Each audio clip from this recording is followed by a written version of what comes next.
Alright students, now we're going to look at another question, page 261, practice now 14 question 2. It says here, find all angles between 0 and 6 which satisfy the equation as follow. Don't worry about the 0 and 6 because if I were to convert 6, it's about 2 pi, a little bit less than 2 pi. So I'm still talking about the range of values between 0 and maybe a little bit less than 2 pi. Okay, so this is what we should be concerned here, how to change this to something we know. Alright, using the formula tangent A minus B is equals to tangent A minus tangent B over 1 plus tangent A tangent B. I'm going to solve this, convert this to something like this, right? Okay. So here I write 2 tangent theta plus 3. Okay, this part here I'm going to write as tangent theta minus tangent pi over 4, and below I'm going to write 1 plus tangent theta tangent pi over 4, and it's equals to 0. So what we're going to do next is to make the same denominator. 2 tangent theta, the common denominator I have to multiply is 1 tangent theta tangent pi over 4 plus 3 tangent theta minus tangent pi over 4, everything over 1 plus tangent theta tangent pi over 4 equals to 0. Alright, so what we do now is to expand the on top, and tangent pi over 4 is equals to is a special angle, so it's equals to 1, so I can actually just ignore it. 2 tangent theta plus 2 tangent theta square, right, because this is 1 now, so just multiply it out, plus 3 tangent theta minus 3, and in fact I can just ignore the denominator because if I have to cross multiply, this will be gone. So another reason is also because it's a fraction, so numerator must be 0. Okay, so I can just take the numerator and equate to 0.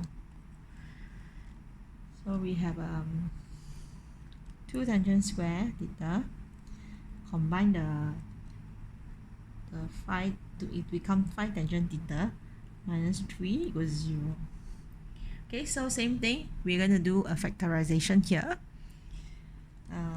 using the try and error method. Okay, so it's 2 tangent theta minus 1 tangent theta plus 3. Okay, let's do a double check.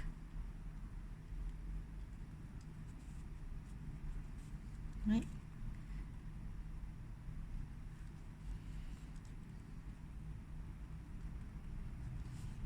Okay, so now we're going to do factorization.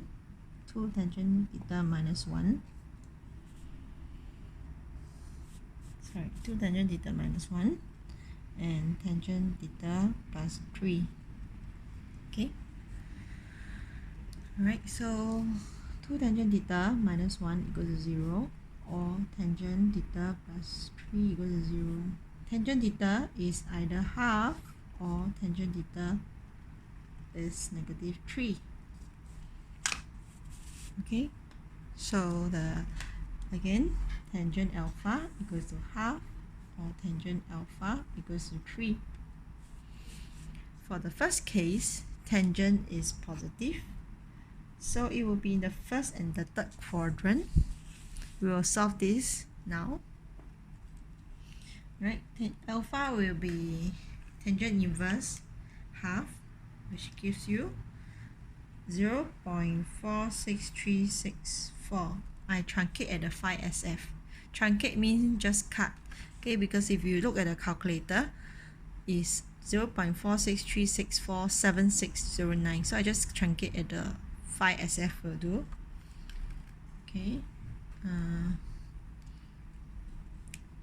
And then theta will be then 0.46364, comma, pi plus 0.46364.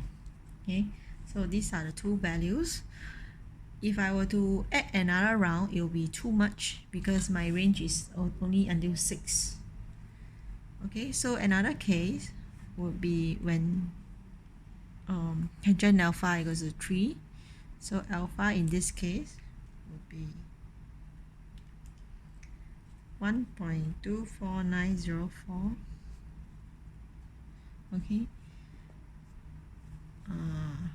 You can actually write everything if you want, the string of numbers, but for me I will just truncate at the 5 or 6 SF for now. Okay.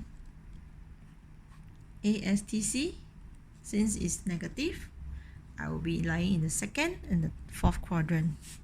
Second and the fourth. Okay.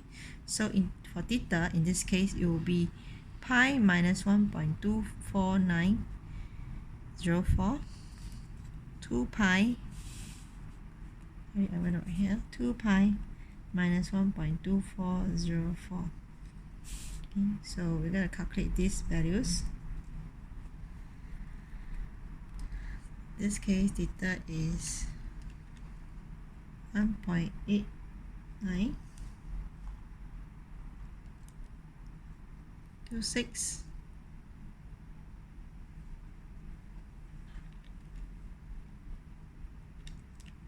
or 5.0413403413. Yes. Okay, sorry, I forgot to calculate this out. I'm going to do it now. So you have this and 3.60524. Okay, writing them all together in ascending order, it gives me so for the final answer, we will round off to 3 SF. Okay, I'll have 0.464, the first value, followed by the second value, 1.89, the third value, 3.61, and the last value, 5.03. They are all in radian mode in 3 SF. Okay, so just to remind you, for radian mode, the values, the theta, round off to 3 SF for final answer, and for degree mode, the degree answer, okay, round off to 1 dp. Okay, for the final answer. Remember these two.